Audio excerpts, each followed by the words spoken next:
Hello दोस्तों, मेरा नाम सुखदेव है और आप देख रहे हैं आपका अपना चैनल द बुक स्टोरी। कभी सोचा है कि कुछ लोग जिंदगी में सब कुछ दांव पर लगाकर आगे बढ़ जाते हैं, जबकि कुछ लोग पूरी जिंदगी बस सोचते ही रह जाते हैं, काश मैं वो कर पाता। रिस्क, ये एक ऐसा शब्द है जो सुनते ही डर और उत्साह दोनों पैदा करता है। कोई कहता है रिस्क मत लो, नुकसान हो जाएगा, और कोई कहता है रिस्क नहीं लिया तो लाइफ में कुछ बड़ा नहीं मिलेगा। लेकिन असली सवाल ये है कि आखिर रिस्क लेने वाले लोग बाकी लोगों से अलग क्या करते हैं? क्या वो डरते नहीं हैं, या उनके पास कोई जादुई फॉर्मूला है जिससे वो हर बार जीत जाते हैं? इस वीडियो में हम बात करने वाले हैं उस साइंस की, उस आर्ट की, जो रिस्क को समझने, महसूस करने और जीतने का तरीका बताती है, किताब द आर्ट ऑफ रिस्क के जरिए। और यकीन मानिए, अगर आपने इस वीडियो को आखिर तक सुना तो आप रिस्क को दुश्मन नहीं बल्कि अपनी सबसे बड़ी ताकत समझने लगेंगे। क्योंकि रिस्क लेना सिर्फ एक डिसीजन नहीं होता, वो आपकी सोच, आपके दिमाग और आपके दिल का खेल है। कई बार हम सोचते हैं कि सक्सेसफुल लोग बस लकी होते हैं, लेकिन सच ये है कि उनकी किस्मत नहीं, उनका रिस्क लेने का तरीका उन्हें बाकी दुनिया से अलग बनाता है। जब कोई व्यक्ति एक नया बिजनेस शुरू करता है, जब कोई खिलाड़ी आखिरी बॉल पर 6 मारने का फैसला करता है, जब कोई साइंटिस्ट किसी एक्सपेरिमेंट में सालों की मेहनत झोंक देता है, तो वो सब द आर्ट ऑफ रिस्क जी रहे होते हैं। ये किताब हमें सिखाती है कि रिस्क लेना मतलब बिना सोचे समझे कूद जाना नहीं, बल्कि समझदारी से डर पर काबू पाना है। इसमें बताया गया है कि कैसे हमारा दिमाग, हमारे इमोशन और हमारी आदतें मिलकर ये तय करती हैं कि हम रिस्क लेने वाले इंसान बनेंगे या डरने वाले। इस वीडियो में मैं आपको स्टेप बाय स्टेप वो सारे सीक्रेट्स बताऊंगा जो ऑथर केट सुकेल ने सालों की रिसर्च के बाद डिस्कवर किए हैं, कि कैसे कुछ लोग रिस्क को कैलकुलेट करते हैं, कैसे वो गलती से नहीं सीखते बल्कि हर बार स्मार्ट बनते जाते हैं। और हाँ, ये वीडियो सिर्फ एक ऑडियो बुक समरी नहीं बल्कि एक मिरर है जो आपको आपकी लाइफ की सबसे बड़ी ट्रूथ दिखाएगा कि ग्रोथ कंफर्ट जोन के बाहर शुरू होती है। अगर आप वो इंसान हैं जो जिंदगी में कुछ बड़ा करना चाहते हैं लेकिन डर आपको रोक लेता है, तो ये वीडियो आपके लिए है। अगर आप बार बार सेफ खेलते हैं लेकिन अंदर से महसूस करते हैं कि मुझ में कुछ और बड़ा करने की ताकत है, तो ये वीडियो आपकी सोच को पलट देगा। क्योंकि द आर्ट ऑफ रिस्क हमें सिखाती है कि डर होना बुरा नहीं है, लेकिन डर के साथ रुक जाना वहीं जिंदगी हार जाती है। तो दोस्तों, तैयार हो जाइए एक ऐसी जर्नी के लिए जो आपके अंदर छुपे उस रिस्क टेकर को जगाएगी जो अब तक सोया हुआ था। ये कहानी है साइंस की, करेज की और खुद पर भरोसा करने की। और अगर आप इस वीडियो को आखिर तक सुनते रहे तो मैं वादा करता हूँ, अगली बार जब जिंदगी आपको किसी रिस्क के सामने खड़ा करेगी तो आप मुस्कुरा कर कहेंगे, आई एम रेडी। अब शुरू करते हैं द आर्ट ऑफ रिस्क की ये इंस्पायरिंग जर्नी, जहाँ हर चैप्टर आपको डर से आज़ादी और रिस्क से मास्टरी सिखाएगा। चैप्टर 1, रिस्क का जन्म।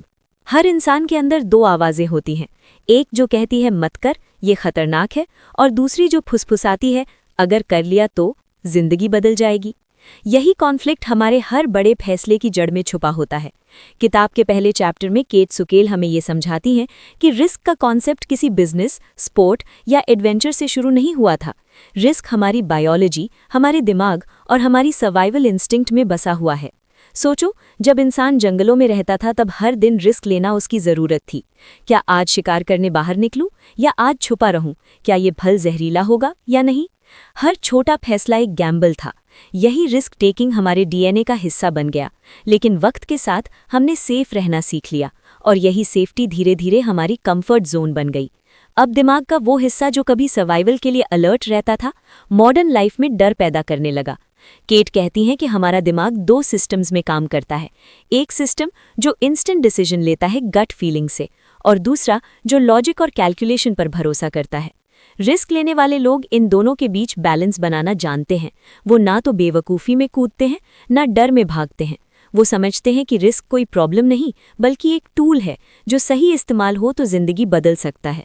ऑथर एक न्यूरोसाइंटिस्ट के एग्जाम्पल से समझाती हैं कि जब हम किसी रिस्क का सामना करते हैं तो हमारे दिमाग में डोपामीन रिलीज होता है, वही केमिकल जो एक्साइटमेंट, मोटिवेशन और रिवॉर्ड के लिए रिस्पॉन्सिबल है।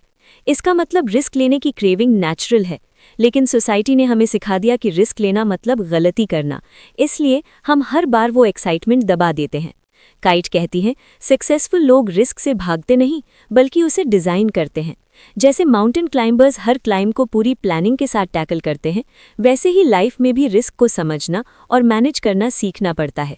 इस चैप्टर में एक बड़ा लेसन ये है कि हर रिस्क का मतलब डेंजर नहीं होता। कई बार रिस्क का मतलब होता है पॉसिबिलिटी। लेकिन दिक्कत यह है कि हम पॉसिबिलिटी की जगह सिर्फ डेंजर देखते हैं। एग्जाम्पल के तौर पर जब कोई व्यक्ति नई जॉब छोड़कर स्टार्टअप शुरू करना चाहता है तो सोसाइटी उसे डराती है, अगर फेल हो गया तो। लेकिन कोई नहीं कहता अगर सक्सेस मिल गया तो। यही माइंडसेट शिफ्ट इस किताब की नींव है। काइट बताती हैं कि हमारे डिसीजन मेकिंग के पीछे अमिगडाला और प्रीफ्रंटल कॉर्टेक्स का खेल होता है। अमिगडाला डर दिखाता है और प्रीफ्रंटल कॉर्टेक्स लॉजिक बताता है। रिस्क टेकर्स अपने दिमाग को ट्रेन करते हैं कि डर की आवाज़ सुनो लेकिन उसकी गुलामी मत करो, और यही फर्क तय करता है कि कौन एवरेज रहेगा और कौन एक्स्ट्रा ऑर्डिनरी बनेगा। इस चैप्टर में ऑथर ये भी बताती हैं कि बच्चे नेचुरल रिस्क टेकर्स होते हैं। वो गिरते हैं, उठते हैं, दोबारा कोशिश करते हैं। लेकिन जैसे जैसे हम बड़े होते हैं हमें सिखाया जाता है सावधान रहो, गलती मत करना। धीरे धीरे हम अपने अंदर के एक्सप्लोरर को बंद कर देते हैं। लेकिन हर बार जब कोई इंसान अपने कंफर्ट जोन से बाहर निकलता है, चाहे वो पब्लिक स्पीकिंग हो, करियर चेंज हो या कोई नया एक्सपेरिमेंट, वो अपने दिमाग को दोबारा रीवायरिंग करता है। काइट कहती हैं, रिस्क लेना दरअसल अपने पुराने डर से लड़ना नहीं बल्कि खुद पर भरोसा करना सीखना है, और ये भरोसा धीरे धीरे एक्सपीरियंस से आता है। इसलिए पहला लेसन साफ है, रिस्क एक मसल है, जितना यूज करोगे उतना स्ट्रांग होगा। जितनी बार आप छोटे छोटे रिस्क लोगे, किसी नई स्किल को सीखने का, किसी स्ट्रेंजर से बात करने का, किसी ड्रीम प्रोजेक्ट की शुरुआत करने का, उतनी बार दिमाग ये समझने लगेगा कि रिस्क लेना मतलब मरना नहीं, रिस्क लेना मतलब जीना है। यही माइंडसेट सक्सेसफुल लोगों को बनाता है। तो दोस्तों, इस पहले चैप्टर से एक चीज साफ है, रिस्क कोई एनिमी नहीं, रिस्क वो साथी है जो हमें हमारी असली ताकत दिखाता है। डर सबको लगता है, फर्क बस इतना है कि कोई डर के साथ रुक जाता है और कोई डर के साथ बढ़ जाता है। और द आर्ट ऑफ रिस्क का पहला कदम यही है, डर के साथ चलना सीखो, क्योंकि जो डर को दोस्त बना लेता है वो जिंदगी को जीत लेता है। चैप्टर 2, रिस्क और फियर के बीच का फर्क। जब भी हम किसी नए कदम के बारे में सोचते हैं, सबसे पहले जो चीज़ अंदर उठती है वो डर होता है। डर असली दुश्मन नहीं है, लेकिन अगर तुम उसे समझे बिना उसे अपने ऊपर राज्य करने दो तो वही डर तुम्हारे सपनों का कातिल बन जाता है। काइट सुकेल इस चैप्टर में हमें सिखाती हैं कि रिस्क और फियर एक जैसे दिखते हैं, लेकिन दोनों की जड़ी अलग हैं। रिस्क एक फैसला है, जबकि फियर एक भावना। रिस्क वो चीज़ है जो हम चुनते हैं और फियर वो चीज़ है जो खुद हमें चुन लेती है। फर्क ये है कि रिस्क में एक्शन है और फियर में रिएक्शन। जब कोई इंसान रिस्क लेने से पहले डर महसूस करता है तो वो बिल्कुल नॉर्मल है, क्योंकि डर का काम हमें सावधान करना है। लेकिन डर का मकसद हमें रोकना नहीं होता। दिक्कत तब होती है जब हम डर को रीजन बना लेते हैं रुक जाने का। केट कहती हैं कि fear is information not instruction, यानी डर हमें ये बताता है कि कुछ इंपॉर्टेंट होने वाला है, लेकिन ये नहीं बताता कि हमें क्या करना है। डर केवल सिग्नल देता है कि ये मोमेंट रिस्की है, ध्यान रखो। अब उस सिग्नल का इस्तेमाल करना या उससे भागना ये तुम्हारे ऊपर है। ऑथर कुछ फैसिनेटिंग रिसर्च शेयर करती हैं, जैसे जब एक प्रोफेशनल स्काई डाइवर पहली बार छलांग लगाता है तो उसके शरीर में एड्रेनलिन बढ़ जाता है, दिल की धड़कन तेज होती है, हाथ कांपते हैं, लेकिन वो फिर भी जंप करता है। क्यों? क्योंकि वो डर को डेंजर नहीं, एक्साइटमेंट समझता है। और यही फर्क है फियर और रिस्क टेकर के माइंडसेट में। डर और जोश के बीच एक बहुत पतली लाइन होती है, और उसे समझने वाला इंसान ही रिस्क टेकिंग में मास्टर बनता है। यही वो पल होता है जब दिमाग का अमिगडाला और प्रीफ्रंटल कॉर्टेक्स आमने सामने आते हैं। अमिगडाला चिल्लाता है, रुक जाओ, ये खतरनाक है, और प्रीफ्रंटल कॉर्टेक्स धीरे से कहता है, हमें पता है ये मुश्किल है, लेकिन हमने तैयारी की है।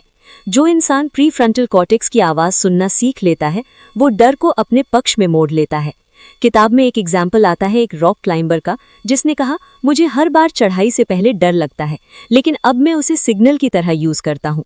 जब डर आता है तो मैं ज्यादा फोकस हो जाता हूँ। यही डर को पावर में बदलना कहलाता है। केट बताती है कि डर को दबाना नहीं बल्कि उसका मीनिंग बदलना चाहिए। डर अगर तुम्हें अलर्ट रखे तो वो तुम्हारा साथी है, लेकिन अगर वो तुम्हें फ्रीज कर दे तो वो तुम्हारा जेलर बन जाता है।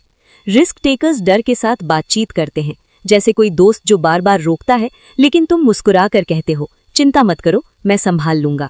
यही इमोशनल इंटेलिजेंस है। एक एक्सपेरिमेंट में पाया गया कि जो लोग अपने डर को नाम देते हैं, जैसे मुझे स्टेज पर बोलने से डर लगता है, वो लोग उस डर से जल्दी बाहर निकल आते हैं, क्योंकि अब वो उस इमोशन को पहचान चुके होते हैं। डर की पहचान करना, उसे लेबल देना और फिर उसके साथ आगे बढ़ना, यही स्मार्ट रिस्क टेकिंग का दूसरा कदम है। इस चैप्टर का सबसे गहरा लेसन ये है कि डर को खत्म नहीं करना, बल्कि उसे समझने की कोशिश करना है। जब डर तुम्हें रोकने लगे तो उससे पूछो, क्या तुम मुझे सचमुच बचाना चाहते हो या सिर्फ मेरी आदत बोल रहे हो कि सेफ रहो? ये सवाल दिमाग के लॉजिकल पार्ट को एक्टिवेट कर देता है और तुम डर को फॉल्स अलार्म से समझने लगते हो। केट कहती है कि रिस्क टेकर्स डर महसूस नहीं करते, बल्कि वो डर के साथ चलना सीखते हैं। यही बात उन्हें एवरेज लोगों से अलग बनाती है। इस चैप्टर में वो ये भी बताती हैं कि फियर को जीतने का सबसे अच्छा तरीका एक्सपोजर थेरेपी है, यानी जिस चीज से डर लगता है उसे धीरे धीरे करते जाना। स्टेज से डर लगता है तो पहले 2 लोगों के सामने बोलो, फिर 4 के सामने। यही छोटे छोटे स्टेप्स बड़े डर को खत्म कर देते हैं। तो दोस्तों, दूसरे चैप्टर से ये समझ आया कि डर होना गलत नहीं है, लेकिन डर के वजह से रुक जाना यही गलती है। रिस्क टेकर्स डर को मिटाते नहीं, बल्कि उसे समझते और यूज करते हैं, क्योंकि जो डर को सिग्नल की तरह समझता है वो जिंदगी को जीत नहीं किया जा सकता, लेकिन उसे दिशा दी जा सकती है। वो एनर्जी जो डर पैदा करता है, वही एनर्जी तुम्हें एक्शन की तरफ भी धकेल सकती है। फर्क सिर्फ फोकस का है। अगर तुम उस एनर्जी को मैं नहीं कर सकता में लगाओगे तो डर जीत जाएगा, लेकिन अगर वही एनर्जी देखते हैं क्या होता है में डालोगे तो तुम जीत जाओगे। रिस्क और फियर के बीच का अंतर समझना मतलब अपने दिमाग का रिमोट अपने हाथ में लेना। और याद रखो, डर हमेशा पहले आएगा, क्योंकि वही तुम्हें याद दिलाता है कि तुम कंफर्ट जोन से बाहर जा रहे हो। लेकिन कंफर्ट जोन के बाहर ही तो ग्रोथ शुरू होती है। इसलिए अगली बार जब डर महसूस हो तो उसे रोकने वाला नहीं, आग लगाने वाला सिग्नल मानो, क्योंकि रिस्क वही लेता है जो डर के बावजूद कदम बढ़ाता है। और यही इस चैप्टर का सार है। डर से भागो मत, डर के साथ चलना सीखो, क्योंकि जो डर के साथ कदम बढ़ा लेता है वो रिस्क के खेल में कभी नहीं हारता। चैप्टर 3, स्मार्ट रिस्क टेकर्स का माइंडसेट, कैसे वो सोच अलग बनाते हैं। ज्यादातर लोग रिस्क से डरते हैं क्योंकि वो उसे खतरा मानते हैं, लेकिन स्मार्ट रिस्क टेकर्स रिस्क को एक अवसर यानी अपॉर्चुनिटी के रूप में देखते हैं। यही सोच का फर्क पूरी जिंदगी का फर्क बना देता है। ऑथर कैट सुकिल कहती हैं कि रिस्क लेने वाले लोग अलग पैदा नहीं होते, लेकिन उनकी सोच का ढंग अलग होता है। वो दुनिया को क्या गलत हो सकता है कि नज़रिए से नहीं, बल्कि क्या सही हो सकता है कि नज़रिए से देखते हैं। यही उनका पहला सीक्रेट है, ऑप्टिमिस्टिक फ्रेमिंग। वो अपने माइंड को हर सिचुएशन में पॉसिबिलिटी ढूंढने के लिए ट्रेन करते हैं। जब आम आदमी किसी प्रॉब्लम को देखता है तो उसका दिमाग ऑटोमैटिकली डेंजर के सीन बना देता है, लेकिन रिस्क टेकर वही सीन को चैलेंज की तरह देखता है।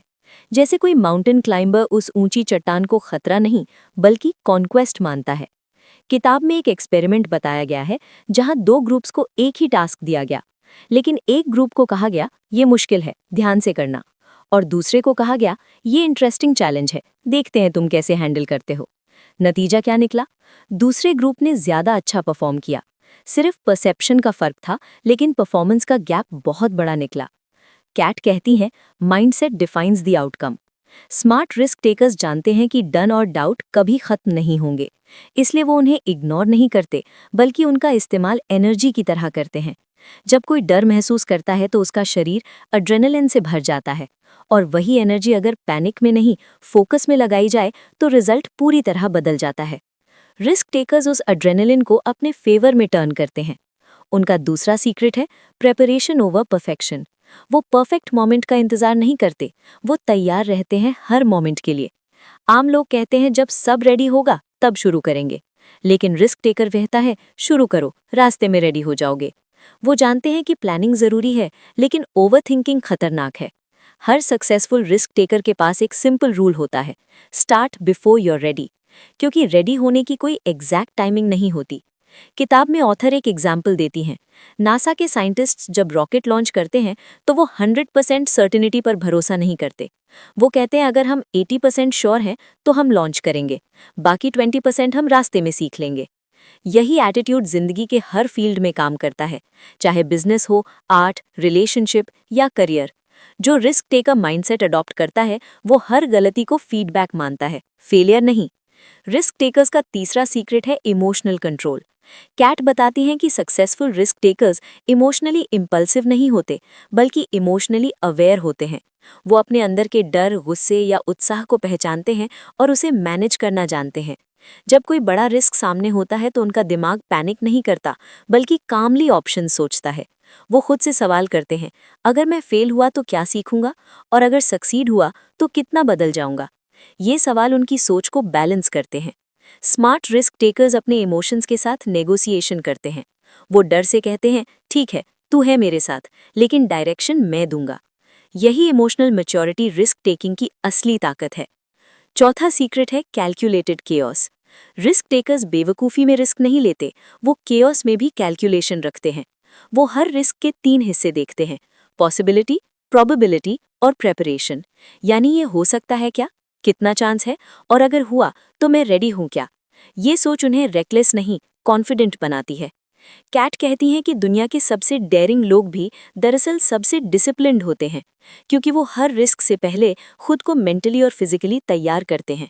किताब में ऑथर एक सर्फर का जिक्र करती हैं जो कहता है, हर लहर में डूबने का डर रहता है, लेकिन मैं हर लहर के साथ ब्रीदिंग और फोकस प्रैक्टिस करता हूँ। यानी रिस्क लेने की आदत शुरू होती है ट्रेनिंग से। जब दिमाग को बार बार डर के बीच शांत रहना सिखाओ, तो डर इवेंचुअली तुम्हारा दोस्त बन जाता है। और यही स्मार्ट रिस्क टेकर की पहचान है। वो हर अनजान चीज को क्यूरियोसिटी से देखता है, ना कि डर से। इस चैप्टर का आखिरी लेसन बहुत पावरफुल है। रिस्क टेकिंग एक डिसीजन नहीं, एक स्किल है, और इस स्किल को कोई भी सीख सकता है अगर वो अपने माइंडसेट को बदल ले। जब तुम हर चैलेंज को एक अपॉर्चुनिटी की तरह देखना शुरू कर देते हो, जब तुम हर गलती से डरने की बजाय उससे सीखने लगते हो, तब रिस्क तुम्हारे खिलाफ नहीं, बल्कि तुम्हारे साथ काम करता है। स्मार्ट रिस्क टेकअप वो नहीं होता जो कभी फेल नहीं होता, बल्कि वो होता है जो हर बार गिरकर कुछ नया समझ लेता है। और यही mindset the art of risk का सबसे बड़ा फॉर्मूला है। रिस्क लेना सीखो, लेकिन सोचकर। डरना सीखो, लेकिन रुक कर नहीं। क्योंकि जो डर के साथ चलता है वो दुनिया को पीछे छोड़ देता है, और जो हर बार रिस्क में पॉसिबिलिटी देखता है वो एक दिन इम्पॉसिबल को पॉसिबल बना देता है। चैप्टर 4, कैसे हर इंसान अपने अंदर रिस्क टेकिंग का कॉन्फिडेंस डेवलप कर सकता है। हर इंसान रिस्क लेना चाहता है, लेकिन ज्यादातर लोग डर की वजह से कदम पीछे खींच लेते हैं। डर एक नेचुरल इमोशन है, लेकिन जब वही डर हमें रोकने लगे, तब वो हमारी ग्रोथ का सबसे बड़ा दुश्मन बन जाता है। इस चैलेंज नहीं होता, बल्कि एक सीखी हुई स्किल होती है। इसे कोई भी इंसान डेवलप कर सकता है, अगर वो अपने माइंड को सही तरह से ट्रेन करे। रिस्क टेकिंग का पहला स्टेप है, छोटे रिस्क लेना शुरू करो। अगर तुम हर बार किसी बड़े डिसीजन से डर जाते हो, तो अपने कंफर्ट जोन के आसपास के छोटे कदम उठाओ। जैसे अगर तुम पब्लिक स्पीकिंग से डरते हो, तो एक बार में स्टेज पर मत जाओ। पहले मिरर के सामने बोलो, फिर दोस्तों के सामने, फिर 5 लोगों के बीच। धीरे धीरे तुम्हारा दिमाग ये सीखने लगेगा कि डरना नॉर्मल है, लेकिन वो डर तुम्हें रोक नहीं सकता। यही प्रोसेस तुम्हारे ब्रेन को रीवायर करती है। न्यूरोसाइंस बताती है कि जब हम बार बार किसी डर का सामना करते हैं और बचते नहीं हैं, तो हमारा ब्रेन उस डर को हार्मलेस मानने लगता है। यानी डर कमजोर पड़ जाता है और कॉन्फिडेंस बढ़ जाता है। दूसरा स्टेप है, अपने डिसीजन मेकिंग मसल को स्ट्रांग बनाओ। रिस्क टेकर्स हर दिन छोटे छोटे डिसीजंस खुद लेते हैं, जैसे क्या खाना है, क्या पहनना है, क्या नेक्स्ट स्टेप लेना है। ये सब चीज़ें ट्रिवियल लगती हैं, लेकिन हर बार डिसीजन लेने से तुम्हारा दिमाग ये मानने लगता है कि मैं कंट्रोल में हूँ, और वही कंट्रोल का एहसास रिस्क लेते समय तुम्हें काम रखता है। तीसरा स्टेप है, आउटकम से ज़्यादा प्रोसेस पर भरोसा करो। ज्यादातर लोग रिस्क इसलिए नहीं लेते क्योंकि वो रिजल्ट से डरते हैं। अगर फेल हो गया तो क्या होगा, लेकिन रिस्क टेकर सोचते हैं, अगर मैंने कोशिश नहीं की तो क्या होगा। यही फर्क है ऑर्डिनरी और एक्स्ट्राऑर्डिनरी के बीच। जब तुम हर कोशिश को लर्निंग के नजरिए से देखना शुरू करते हो, तो डर की पावर अपने आप घट जाती है। कैट कहती है, हर बार जब तुम किसी चीज को ट्राई करते हो, तुम्हारा माइंड तुम्हें एक नया डेटा देता है, और हर डेटा तुम्हें अगली बार और बेटर बनाता है। रिस्क टेकिंग का मतलब ये नहीं कि तुम बिना सोचे कुछ भी कर दो। इसका मतलब है सोच कर भी एक्शन लो। डर को महसूस करो, लेकिन उसके बावजूद कदम बढ़ाओ। चौथा स्टेप है, अपने आसपास ऐसे लोगों को रखो जो खुद रिस्क लेते हों। एनवायरनमेंट बहुत मायने रखता है। अगर तुम्हारे चारों ओर डरने वाले लोग हैं, तो तुम्हारा माइंड भी सेफ जोन में रहना चाहेगा। लेकिन अगर तुम ऐसे लोगों के बीच रहो जो बोल्ड डिसीजंस लेते हैं, जो असफल होकर भी मुस्कुराते हैं, तो उनका एनर्जी तुम पर असर डालेगी। तुम खुद महसूस करोगे कि रिस्क लेना उतना खतरनाक नहीं जितना लगता है। 5वां स्टेप है अपनी छोटी जीतों को सेलिब्रेट करो। जब भी तुम कोई छोटा रिस्क लेते हो, चाहे वो कितना भी सिंपल क्यों ना हो, खुद को रिवॉर्ड दो, क्योंकि हर सक्सेस तुम्हारे दिमाग में नया कॉन्फिडेंस पैटर्न बनाती है। धीरे धीरे ये पैटर्न तुम्हारे अंदर रिस्क टेकिंग की आदत डाल देता है। ऑथर कहती है रिस्क टेकिंग एक मेंटल हैबिट है और हैबिट्स रेपिटेशन से बनती है। इसलिए रोज एक ऐसा काम करो जो थोड़ा अनकंफर्टेबल हो, चाहे वो किसी अनजान से बात करना हो, कोई नया आइडिया ट्राई करना हो या कोई ऐसा डिसीजन लेना हो जिससे तुम डरते थे।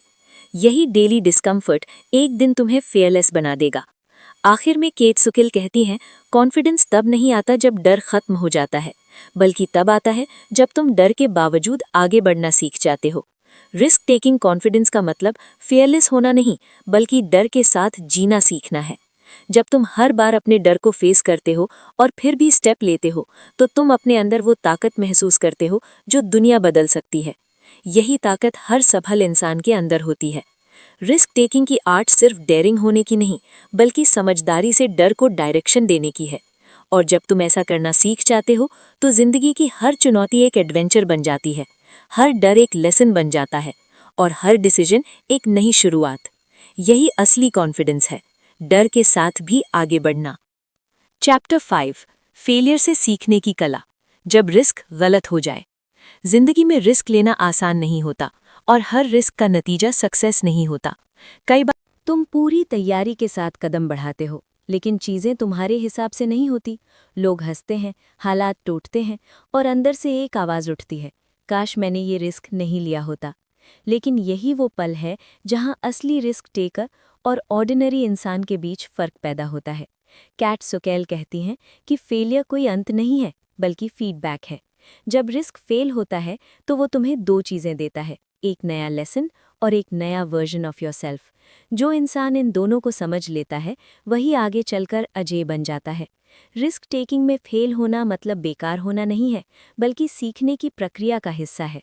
साइंस बताती है कि जब हम किसी गलती से गुजरते हैं, तो हमारा ब्रेन नए न्यूरल पाथवेज बनाता है, यानी हर असफलता तुम्हारी दिमाग को और मजबूत बना रही होती है। गाइड सुकेल इस चैप्टर में समझाती हैं कि सक्सेसफुल लोग फेलियर से भागते नहीं, बल्कि उसे स्टडी करते हैं। वो देखते हैं कि कहाँ पर कमी रह गई, क्या अलग किया जा सकता था और कैसे अगली बार वही गलती दोहराई ना जाए। यही रिफ्लेक्टिव माइंडसेट रिस्क टेकिंग का सबसे बड़ा हथियार है। जब तुम किसी असफलता को सिर्फ दर्द नहीं, बल्कि डेटा की तरह देखते हो, तो तुम्हारे अंदर सीखने की भूख पैदा होती है। और जो इंसान सीखने की प्रक्रिया को अपना लेता है, उसके लिए कोई भी फेलियर स्थायी नहीं रहता। ऑथर एक बहुत सुंदर एग्जाम्पल देती हैं, एक माउंटेन क्लाइंबर का, जिसने 2 बार समिट तक पहुंचने की कोशिश की और दोनों बार असफल हुआ। तीसरी बार जाते वक्त किसी ने पूछा, तुम फिर क्यों कोशिश कर रहे हो जब 2 बार हार चुके हो? उसने कहा, क्योंकि हर बार मैं पहाड़ को नहीं, खुद को जीतने जाता हूँ। यही है रिस्क टेकर की असली पहचान। रिस्क में जीतना जरूरी नहीं, लेकिन कोशिश करते रहना जरूरी है। फेलियर का दर्द असली नहीं होता, असली दर्द तो कोशिश छोड़ देने का होता है। जब तुम फेल होते हो, तो तुम्हारे अंदर रेजिलियंस यानी झेलने की ताकत बढ़ती है, और रेजिलियंस वही फ्यूल है जिससे कॉन्फिडेंस जन्म लेता है। कैट कहती हैं कि जो लोग बार बार गिरकर उठते हैं, उनके अंदर साइकोलॉजिकल इम्यूनिटी बन जाती है, यानी हालात चाहे कितने भी खराब हों, वो जल्दी टूटते नहीं। उनका दिमाग सीख चुका होता है कि ये भी गुजर जाएगा। रिस्क टेकिंग की सबसे बड़ी सीख यही है कि तुम असफलता को डिफाइन मत करो, उसे रिफाइन करो। यानी हर बार जब कुछ गलत हो, तो खुद से पूछो, मैंने क्या सीखा? मैं क्या बेहतर कर सकता हूँ? क्या मैं फिर से कोशिश करने के लिए तैयार हूँ? ये 3 सवाल तुम्हें हार से बाहर निकालकर ग्रोथ की तरफ धकेलते हैं। एक और इंटरेस्टिंग बात जो इस चैप्टर में आती है, वो है इमोशनल रेगुलेशन। जब रिस्क फेल होता है, तो सबसे ज़रूरी होता है खुद को इमोशनली संभालना, क्योंकि ज़्यादातर लोग फेलियर के बाद खुद पर डाउट करने लगते हैं, शायद मैं इसके लायक नहीं था। लेकिन असल में हर फेलियर तुम्हारे अंदर छिपे नए वर्जन को जगाने का मौका होता है। जितनी बड़ी असफलता, उतनी बड़ी क्लैरिटी। कैट कहती हैं कि हर बार जब कुछ गलत होता है, तो लाइफ तुम्हें दिखा रही होती है कि सही रास्ता कौन सा है। इस चैप्टर का सबसे पावरफुल मैसेज है कि रिस्क और फेलियर एक ही सिक्के के 2 पहलू हैं। अगर तुम रिस्क लेना चाहते हो, तो तुम्हें फेलियर को गले लगाना ही होगा, क्योंकि रिस्क का मतलब ही है अनजान में कदम रखना, और अनजान में कभी कभी गिरना भी पड़ता है, लेकिन गिर कर उठना, डस्ट झाड़ना और फिर से चल पड़ना, यही तुम्हें एवरेज से एक्स्ट्राऑर्डिनरी बनाता है। इसलिए जब अगली बार तुम किसी रिस्क में फेल हो जाओ तो खुद को कोसना मत, बल्कि खुद से कहो, कमाल है, मैंने कोशिश तो की। यही सोच तुम्हें हर बार थोड़ा बेहतर, थोड़ा मजबूत और थोड़ा समझदार बनाएगी। याद रखो, दुनिया के हर सक्सेसफुल इंसान ने रिस्क लेकर ही रास्ता बनाया है, और हर रिस्क ने उन्हें पहले गिराया, फिर उठाया और आखिर में चमकाया। रिस्क लेना कला है, लेकिन फेलियर से सीखना विज्ञान है, और जो इस कला और विज्ञान का संतुलन समझ गया, वो जिंदगी में कभी हारता नहीं, बस इवॉल्व करता है। चैप्टर 6, रिस्क और डिसीजन मेकिंग का साइंस, कैसे स्मार्ट लोग तेज और सही फैसले लेते हैं। जिंदगी हर दिन हमें छोटे बड़े फैसले लेने पर मजबूर करती है, लेकिन हर फैसला रिस्क से जुड़ा होता है। कुछ फैसले आसान लगते हैं, जैसे आज क्या पहनना है, क्या खाना है, लेकिन कुछ फैसले ऐसे होते हैं जो हमारी पूरी जिंदगी बदल सकते हैं। करियर बदलना, बिजनेस शुरू करना, किसी रिश्ते को निभाना या छोड़ना, हर बड़ा फैसला एक रिस्क की तरह लगता है। और इसी जगह ज्यादातर लोग रुक जाते हैं, क्योंकि उनके दिमाग में सिर्फ 2 सवाल गूंजते हैं, अगर मैं हार गया तो, और अगर ये गलत निकल गया तो। लेकिन केट सुकेल कहती हैं कि स्मार्ट डिसीजन मेकिंग का मतलब डर से बचना नहीं, बल्कि डर के साथ सोचना सीखना है। जब दिमाग में डर और लॉजिक एक साथ लड़ते हैं तो तुम्हारा ब्रेन 2 हिस्सों में बंट जाता है। एक हिस्सा इमोशन से ड्रिवन होता है, अमिगडाला, और दूसरा रीजन से, प्रीफ्रंटल कॉर्टेक्स। जो लोग स्ट्रॉन्ग डिसीजन मेकर्स होते हैं, वो दोनों को बैलेंस करना जानते हैं। वो ना तो सिर्फ दिल की सुनते हैं, न सिर्फ दिमाग की, बल्कि दोनों की सुनते हैं और फिर सोच समझकर कदम बढ़ाते हैं। यही रिस्क टेकिंग का साइंस है।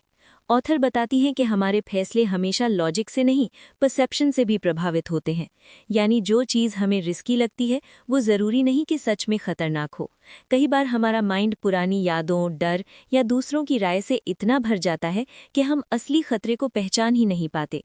इसलिए स्मार्ट डिसीजन मेकर बनने का पहला कदम है अवेयरनेस। खुद को ऑब्जर्व करना कि क्या मैं सच में लॉजिकल सोच रहा हूँ या सिर्फ डर के हिसाब से। जब तुम अपने डर को देखना सीखते हो तो तुम उसे कंट्रोल करना भी सीख जाते हो। दूसरा स्टेप है, अपने फैसलों को प्रोबेबिलिटी के नज़रिए से देखो। यानी हर रिस्क के 2 आउटकम होते हैं, सक्सेस या फेलियर, लेकिन बीच में एक पूरी रेंज होती है, इम्प्रूवमेंट, लर्निंग, ग्रोथ, क्लैरिटी। जब तुम रिस्क को 0 या 100 के गेम की तरह नहीं देखते, बल्कि लर्निंग के परसेंटेज में मापते हो, तो हर फैसला तुम्हारे लिए सेफ हो जाता है, क्योंकि तब तुम हारते नहीं, सीखते हो। तीसरा स्टेप है, डिले मत करो। रिस्क टेकिंग में सबसे बड़ी गलती होती है ओवर थिंकिंग। जितना ज्यादा सोचोगे उतना डर बढ़ेगा। कैट सुकेल कहती हैं कि दिमाग में डिसीजन लेने का सबसे सही समय वो होता है जब तुम्हारे पास 70% जानकारी हो। 100% क्लैरिटी कभी नहीं आती। अगर तुम हर चीज़ के परफेक्ट होने का इंतजार करोगे तो जिंदगी निकल जाएगी। इसलिए स्मार्ट लोग तब कदम उठाते हैं जब उन्हें बस इतना यकीन होता है कि चलो अब देख लेते हैं। यही वो जज्बा है जो विनर्स को मूव करता है। चौथा स्टेप है, रिस्क को डिवाइड करो। कोई भी बड़ा रिस्क एक साथ मत लो, उसे छोटे हिस्सों में बांट दो। अगर तुम्हें बिजनेस शुरू करना है तो पहले मार्केट समझो, फिर स्मॉल स्केल पर टेस्ट करो, फिर धीरे धीरे एक्सपैंड करो। रिस्क टेकिंग का मतलब रेकलेस होना नहीं, बल्कि कैलकुलेटेड होना है। कैलकुलेटेड रिस्क वही होता है जो तुम्हें एक्सपोजर देता है, लेकिन डिस्ट्रैक्शन नहीं। पांचवा स्टेप है, अपने इंस्टिंक्ट पर भरोसा करना सीखो। साइंस कहती है कि गट फीलिंग कोई मैजिक नहीं है, बल्कि तुम्हारे सबकॉन्शियस माइंड का एक्सपीरियंस है। जब तुम कई बार किसी चीज़ का सामना करते हो तो तुम्हारा दिमाग पैटर्न सीखता है, और जब कोई नई सिचुएशन आती है तो वही सबकॉन्शियस तुम्हें संकेत देता है कि ये सही है या ये गलत है। इसलिए गट फीलिंग को इग्नोर मत करो, कई बार वही तुम्हें लॉजिकल मिस्टेक से बचाती है। रिस्क टेकिंग और डिसीजन मेकिंग का सबसे बड़ा नियम ये है कि कोई भी फैसला परफेक्ट नहीं होता। हर फैसला सिर्फ एक नया रास्ता खोलता है, और वो रास्ता तुम्हें आगे की क्लैरिटी देता है।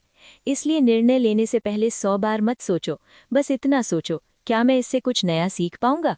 अगर जवाब हाँ है तो वो रिस्क लेने लायक है। कैट्स कहती हैं कि दुनिया के सबसे सक्सेसफुल लोग वो नहीं हैं जिन्होंने हर बार सही फैसला लिया, बल्कि वो हैं जिन्होंने गलत फैसले लेकर भी सही दिशा खोज ली। क्योंकि हर फैसला तुम्हें कुछ सिखाता है, और हर सीख तुम्हें अगले फैसले के लिए तैयार करती है। चैप्टर के अंत में केट एक सिंपल लाइन कहती हैं, life isn't about making perfect choices, it's about making choices that help you grow. यानी जिंदगी परफेक्ट फैसले लेने का खेल नहीं है, बल्कि हर फैसले से कुछ नया सीखने की जर्नी है। तो जब अगली बार कोई बड़ा रिस्क सामने आए तो खुद से बस इतना कहो, मुझे डर लग रहा है लेकिन मैं फिर भी कोशिश करूंगा, क्योंकि यही वो मोमेंट है जहां जिंदगी का असली एडवेंचर शुरू होता है। रिस्क लेने का मतलब है आगे बढ़ने का साहस रखना, और जो साहस रखता है वही डेस्टिनी बनाता है।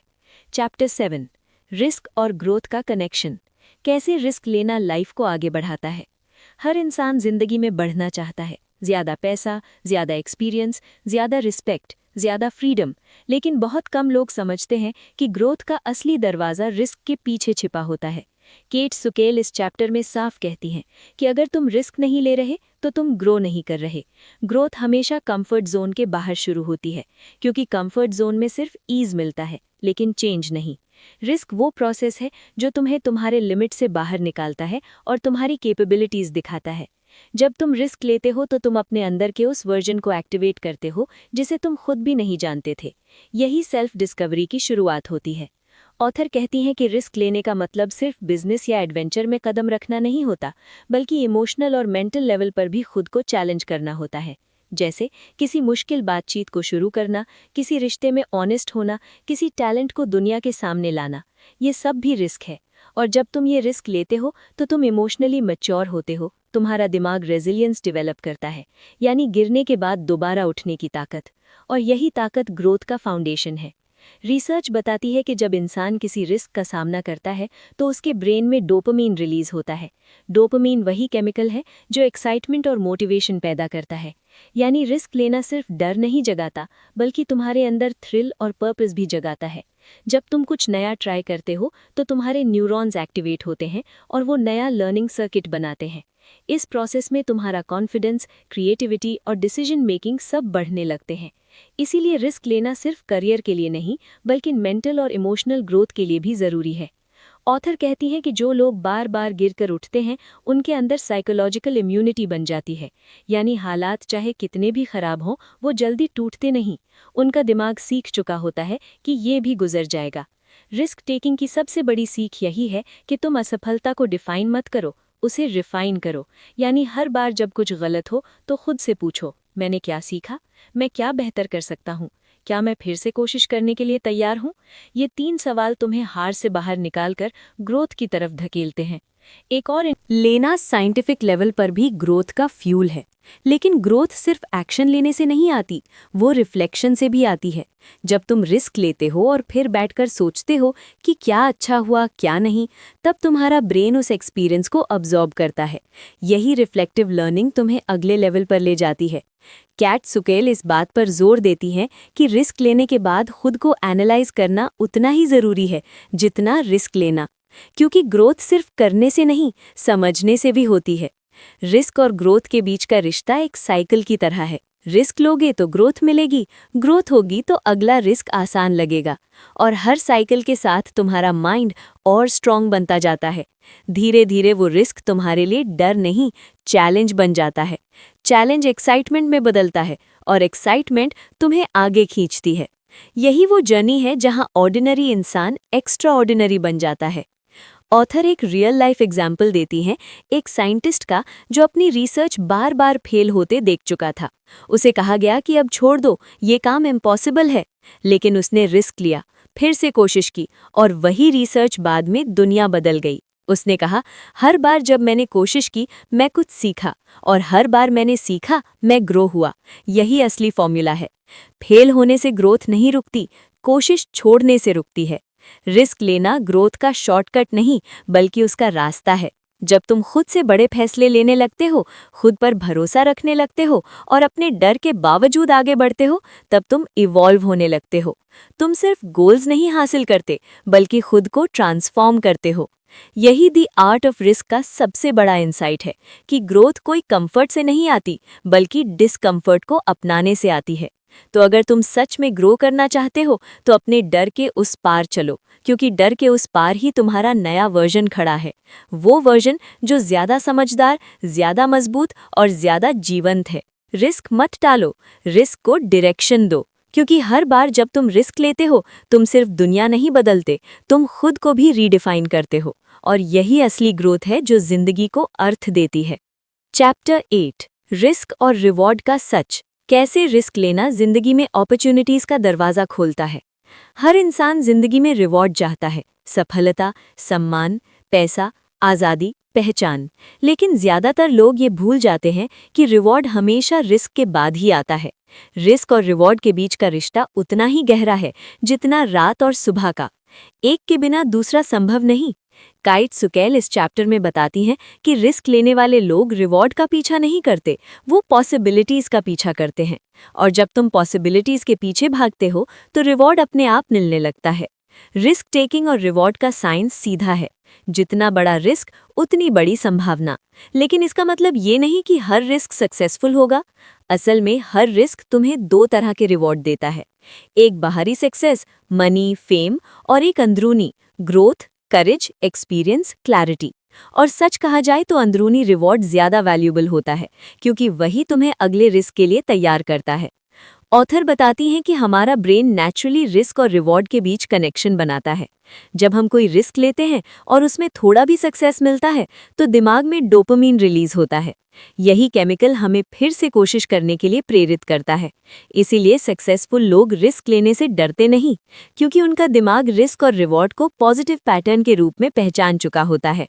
उन्होंने खुद को इस तरह ट्रेन किया है कि रिस्क लेने से डर नहीं, मोटिवेशन महसूस हो।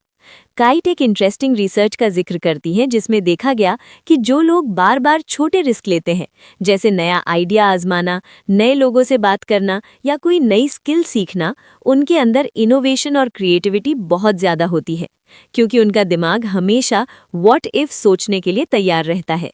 यही माइंडसेट उन्हें उन जगहों तक पहुंचाता है जहां ऑर्डिनरी लोग पहुंचने की हिम्मत नहीं करते। रिस्क लेना मतलब अपने लिए नए दरवाजे खोलना। कुछ दरवाजों के पीछे डिसअपॉइंटमेंट होती है, लेकिन कुछ दरवाजों के पीछे वो रिवॉर्ड छिपा होता है जो तुम्हारी जिंदगी पूरी तरह बदल देता है। रिवॉर्ड सिर्फ आउटकम नहीं होता, वो प्रोसेस का हिस्सा भी है। जब तुम रिस्क लेते हो तो तुम खुद को एक नई डायरेक्शन में पुश करते हो। वो एक्साइटमेंट, वो थ्रिल, वो लेट्स सी व्हाट हैपेंस वाला मोमेंट, यही असली रिवॉर्ड है, क्योंकि वो तुम्हें जिंदा महसूस कराता है। ज्यादातर लोग प्रिडिक्टेबल लाइफ जीते हैं क्योंकि उन्हें लगता है सेफ्टी ही हैप्पीनेस है, लेकिन असली खुशी सर्टेनिटी में नहीं, पॉसिबिलिटी में है। कैट सुकेल कहती हैं, रिस्क और रिवॉर्ड एक इमोशनल इक्वेशन है। अगर तुम अपने इमोशंस को हैंडल करना सीख लेते हो, जैसे डर, चिंता, डाउट, तो रिवॉर्ड तक पहुंचना आसान हो जाता है। सक्सेसफुल लोग रिस्क को गैम्बल की तरह नहीं, कैलकुलेशन की तरह देखते हैं। वो हर रिस्क से पहले खुद से ये सवाल पूछते हैं, अगर मैं फेल हो गया तो क्या सीखूंगा, और अगर मैं सक्सीड हुआ तो क्या बदल जाएगा। ये दो सिंपल सवाल हर डिसीजन को क्लियर बना देते हैं। इस चैप्टर का सबसे बड़ा इंसाइट ये है कि रिवॉर्ड का असली अर्थ केवल रिजल्ट नहीं है, बल्कि वो ट्रांसफॉर्मेशन है जो तुम्हारे अंदर होती है। जब तुम रिस्क लेते हो, जब तुम किसी चीज के लिए डर के बावजूद कदम बढ़ाते हो, तो तुम अपने अंदर के हीरो को जगा देते हो, और वही हीरो तुम्हें वो रिवॉर्ड्स दिलाता है जिनके सपने तुमने कभी देखे भी नहीं थे। रिस्क और रिवॉर्ड की कहानी हर सक्सेसफुल इंसान की कहानी है। जब भी तुम किसी बड़े अचीवर की जर्नी सुनो तो पाओगे कि उसकी हर सफलता के पीछे एक बड़ा रिस्क छिपा था। एक ऐसा फैसला जिसे लोग पागलपन कह रहे थे, लेकिन वही फैसला उसके लिए नए दरवाजे खोल गया। इसलिए अगली बार जब जिंदगी तुम्हारे सामने कोई रिस्क रखे तो उसे डर की तरह मत देखो, उसे एक हिडन अपॉर्चुनिटी की तरह देखो, क्योंकि रिस्क वही जगह है जहां रिवॉर्ड छिपा होता है, और जो रिस्क से दोस्ती कर लेता है, रिवॉर्ड उसके पीछे आता है।